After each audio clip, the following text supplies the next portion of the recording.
Welcome to Kenton's videos. Enjoy the video. You start by prepping the scene, import your plate, and set the comp to the target frame rate. Create a white solid for glow and a black matte for isolation. Mask the area where lightning will strike. Once done, add fractal noise, boost contrast and complexity to form branching texture. You want high contrast because lightning depends on sharp luminance edges.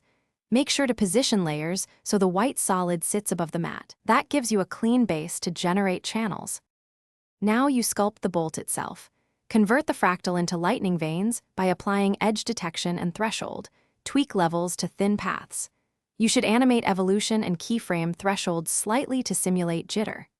Next, duplicate the vein layer, offset frames a few 1/10s apart, and set blending to add to thicken the channel and create forks. Then apply directional blur very subtly to imply speed. Make sure to pre-compose these layers, so you can finish by making it feel real. Duplicate the pre-comp, apply successive glows, large radius low intensity, then smaller radius higher intensity, and tint the top glow to a cold blue or warm purple. Composite the pre-comp over the plate using screen or add, then use curves to integrate brightness and contrast so the strike reads in the scene. If the bolt flickers or breaks, reduce threshold animation or add per layer motion blur. Check gamma and output LUT to avoid blown highlights. Fixing that usually resolves visible artifacts. Thanks for watching. Consider subscribing if we helped you.